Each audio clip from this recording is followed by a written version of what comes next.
Hey everybody, it's Doc, and it's that time again. So, this week, what did I pick up? A lot of books. It's a lot of books. A lot of books.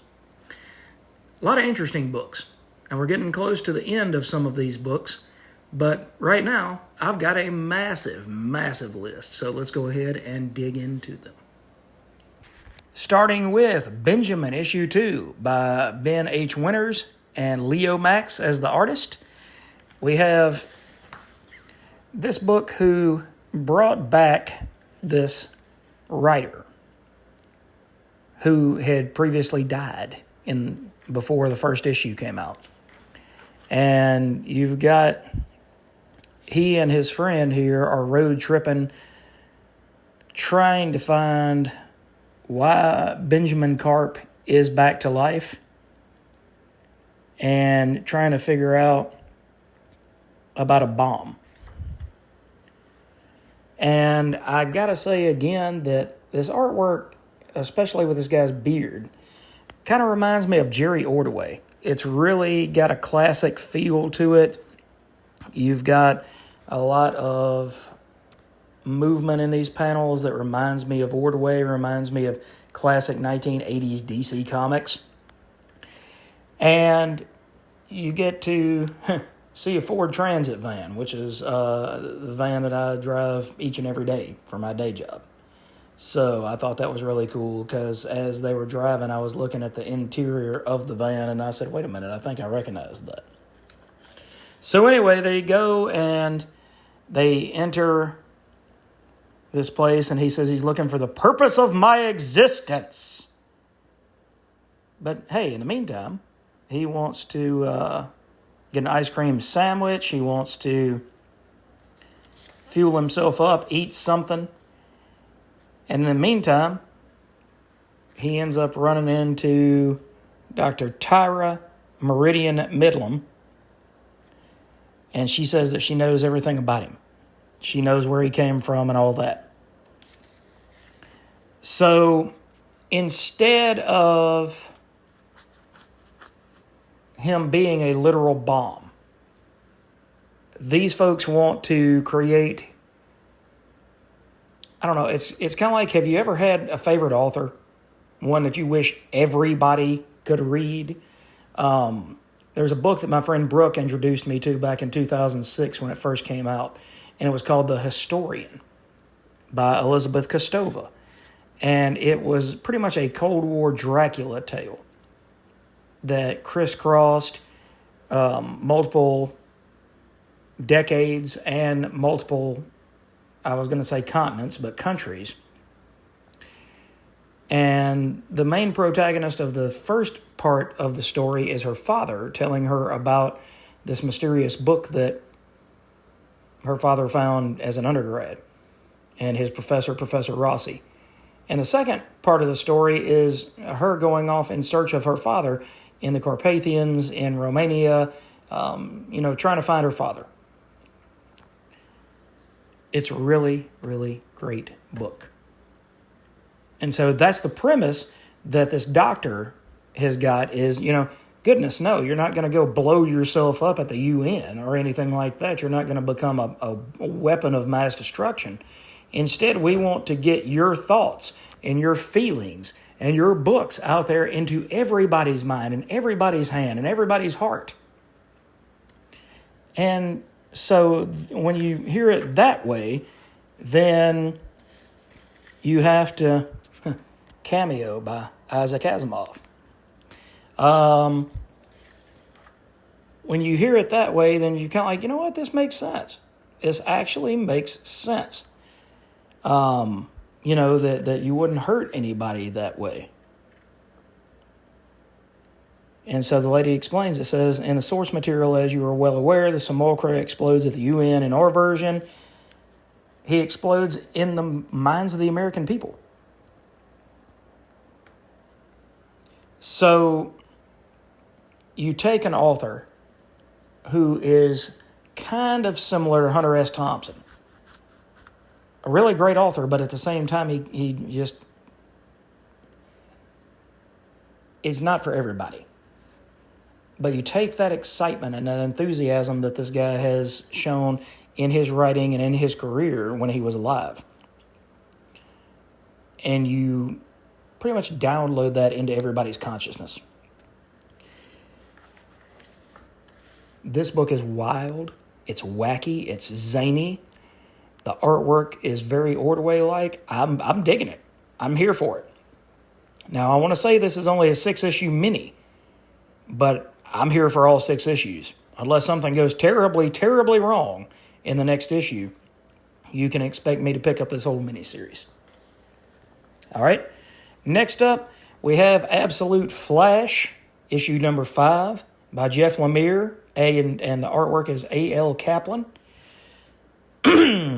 This one's losing me a little bit. At first, you got that, and Jeff, if you ever see this, don't take it personally. You've got this whiny Wally West, okay?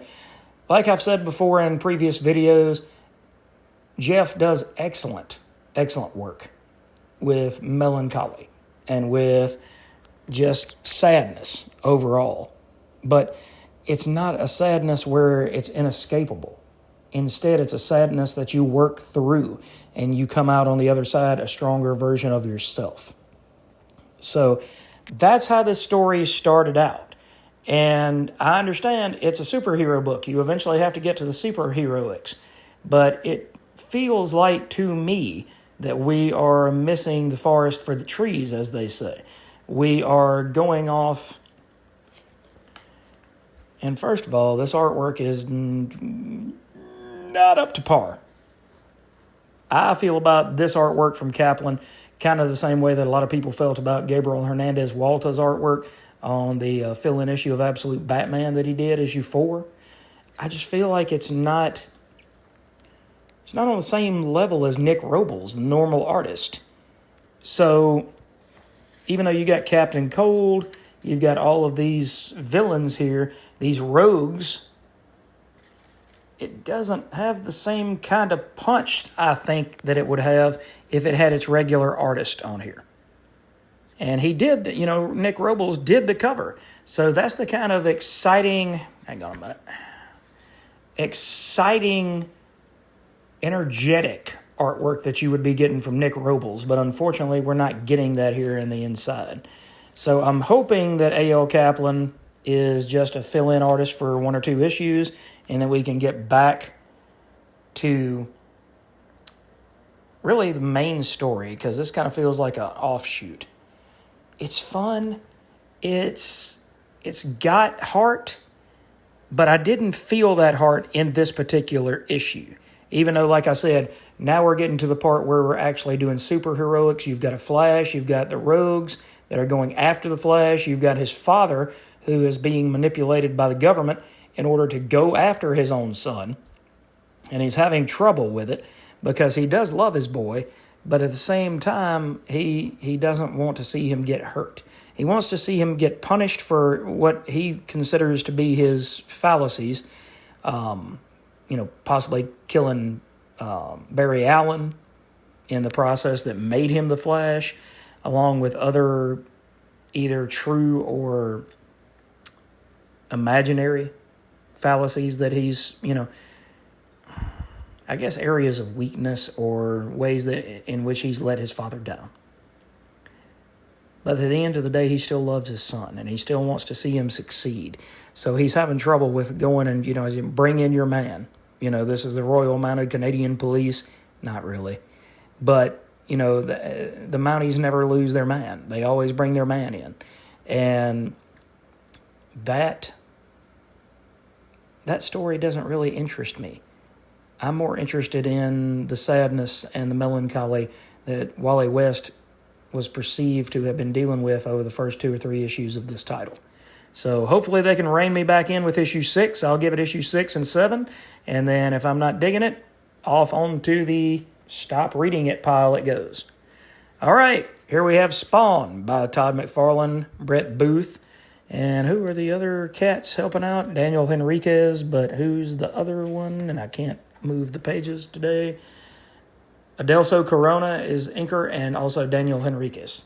So, you get a hip flask here, or a reasonable, like an Hindu god with all these tattoos and everything like that. And you've got Haunt, you've got all of these characters going up against this big giant. No, that's not him. That's not him. Where is he? There he is. Big Angry, we'll call him. Going up against this guy who is just absolutely destroying the area where Spawn and his compatriots currently are. And they have to work as a team.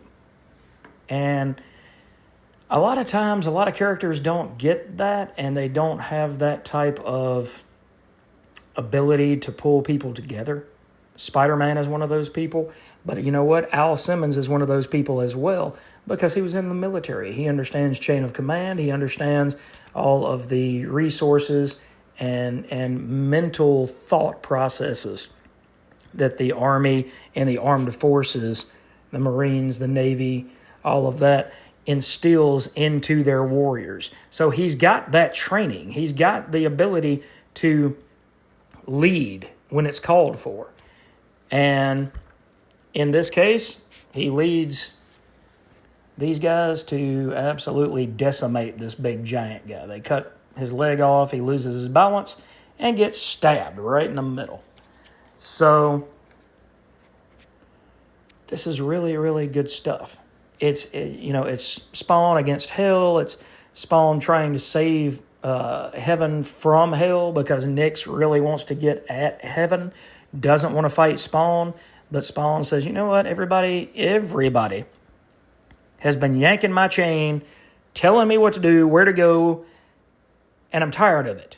And I'm not going to let anybody control me anymore. And I can see where, if you've been reading this for 366 issues now, that might be a little bit of an old plot point. It's kind of like the Cap story I was talking about with Chip Zdarsky, where I'm really tired of him going across the country on a motorcycle trying to find himself and his country. The country's right here, Jack. And I love you, Cap. But your morals of your day and the morals of the country as it stands are not one and the same. And so it's kind of like the whole thing about Al Simmons saying, nobody's going to control me. Nobody's going to tell me what to do. They didn't do it in life. They're not going to do it here. Okay? That is the creed of Spawn. That is what he believes in. And that's what makes the character interesting. But we need a new beat for this character after almost 400 issues. So let's see if we can move it into some different territory there, Uncle Todd. Maybe we can, get a little bit deeper than where we're going. I was actually going to drop this book, but then I realized how much I love Brett Booth's artwork and how solid of an artistic endeavor this is. So I'm in it at least, I would say 370, 375, and then we will reevaluate at that point. But right now, I am absolutely digging I don't really know how to describe it other than kinetic energy that Brett Booth brings to this title, and I'm just amazed that Brett Booth has stayed on this title and was on Gunslinger for as long as he was on there. So you don't see artists stay on titles a long time anymore. We've talked about this before, where I just really wish they'd give Bagley another 12 or 24 issues of ASM, and that way he can go out on the high note, not a high note, but the high note of saying that he had one more true run on Amazing Spider-Man. So I'm really hoping that they give Brett Booth a really long time to stay on this title, maybe through issue 400 if he wants it that long. And just can't wait to enjoy next month's issue. All right, next up we have some more Jeff Lemire goodness with Gabriel Walta and Jordi Belair on Phantom Road issue 14. Here we have, again, the story of Teresa when Teresa was a young girl. Teresa is our FBI agent that has grown up in the current state of the story. and she is after this mysterious object that her father had found, her father and Agent Harold had found. And when she was a kid, then she got kidnapped by the guy who created the Billy Bear truck stops. So think of like a Massive Flying J or a Love's, whatever part of the country you might be in. Think about all of that and say, you know what? What if the guy who created this was a murderous psychopath and he was out on the hunt for this big giant stone that only he knows the actual information about? So that's kind of what you get with Phantom Road, but it's intriguing as hell. It's almost like Twin Peaks, man. It just pulls you in, and you're just like, what's going to happen next? You've got a guy in a ski mask, and he's saying, where is the object? Meanwhile, Teresa's father is trying to figure out why he can't get back to Teresa to give this guy this object. So you've got this really intriguing story, whereas you're kind of losing me with a story on Absolute Flash. Here, you've got this intriguing story that's multi-generational. You've got Billy Bear gas stations. You've got the owner of the Billy Bear gas stations, which is a psycho off of his rocker. You've got these FBI agents in the past that found something. It's like a rock. It's almost like a meteorite or something like that, but nobody seems to know what the heck it is. So I'm glad to see Phantom Road come back because I was honestly missing that title. The first 10 issues blew me out of the water, and I didn't really know when we were going to get more issues, but I'm so glad that these guys came back to provide new and entertaining chapters about this story and Teresa and company's life. All right, moving on, guys. We have G.I. Joe number 9. Joshua Williamson, Andrea Milana, and Lee Loughridge. CoverGirl and Baroness decide to go on a trip to Paris. There they run across Hawkman, and I kid, I jest, who is under the employ of none other than Major Blood.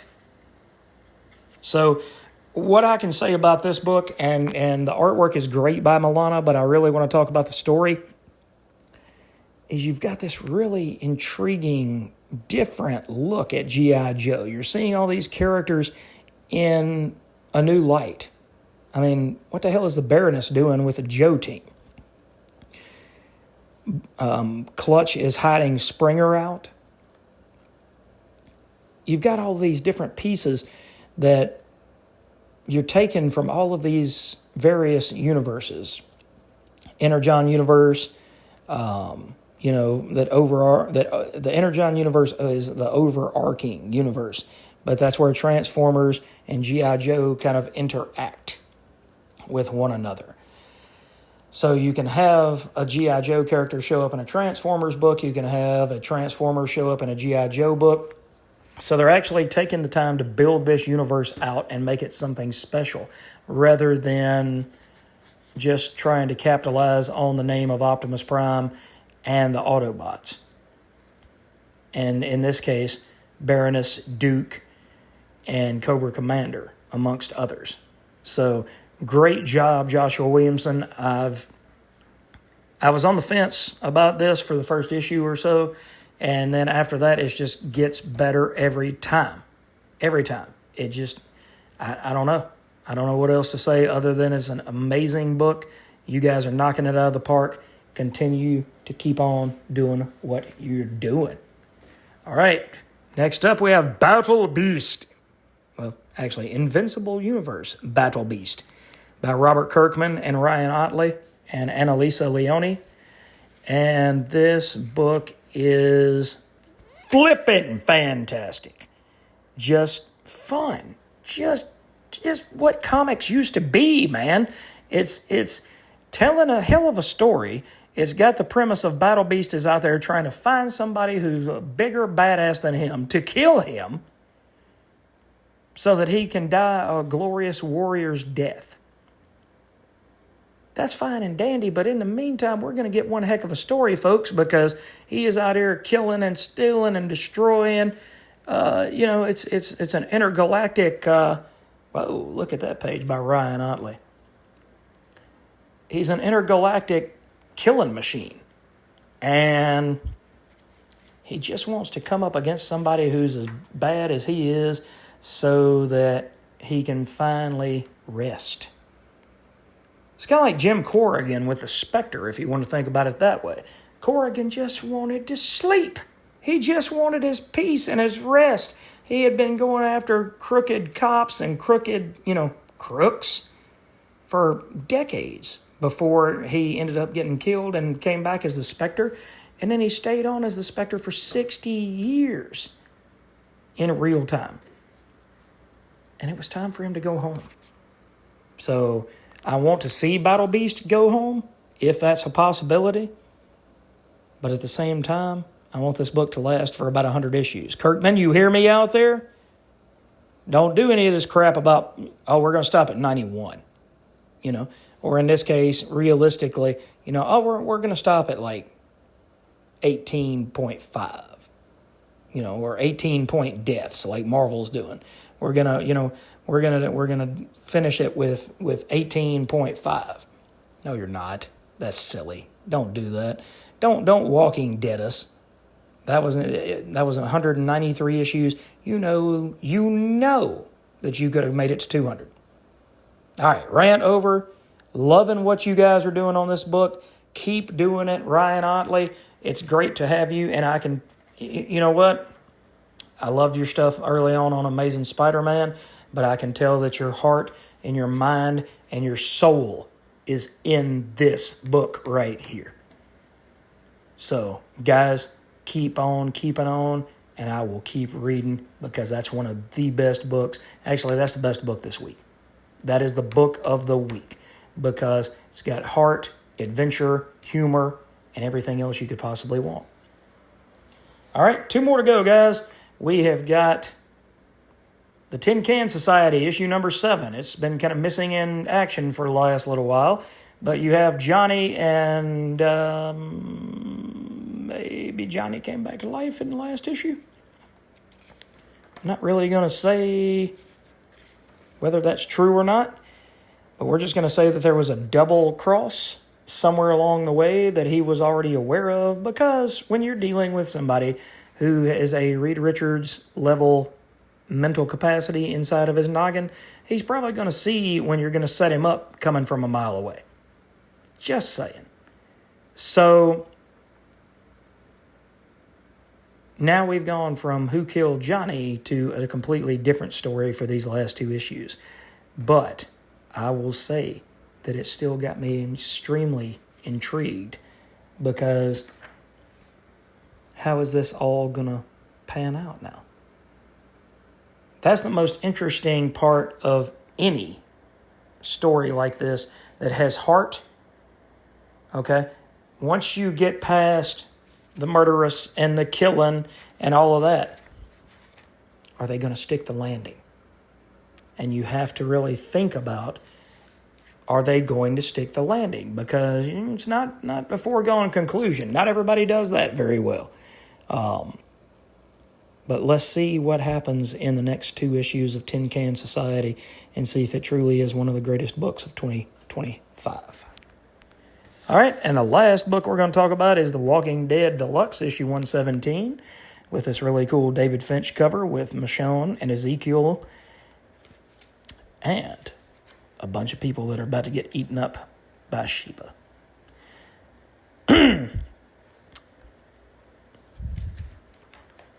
Can't really show too many parts of this book because you've got Negan in all of his X-rated potty mouth glory. But this book here continues the build-up to this all-out war between the Saviors and Rick and the 3 different parties that he's put together as kind of a ragtag band to go against Negan, to show Negan that Negan's not going to run anything anymore. You get plenty of action. And Holly actually broke through the gate last issue to let all of the walkers come in and try to attack Negan and company. And Negan actually thought that Holly was Andrea. So he's like, hey, listen, all we got to do is threaten to kill this woman, and Rick will come running, and then if we do kill this woman, then he's going to cry sad, sad tears, and he'll do whatever the hell we tell him to do. Anything at all that we tell him to do. So he comes to find out that that's not the case, because Rick does care for Holly as a person, but is not in love with Holly like he is in love with Andrea. So high action, high intensity. If you didn't read this the first go around in black and white, pick it up in the trades, and you cannot go wrong with it. All right, guys, that is it from Doc tonight. I got in a little while ago from Weed Eating.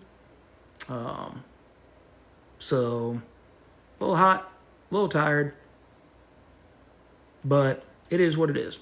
So, thanks for joining me on this voyage again, and I will catch you guys in the next video. If you haven't done so, hit me with a like and subscribe, and you'll get notified when every new video comes out, and I try to do one each and every day, guys. Take care. We'll see you later.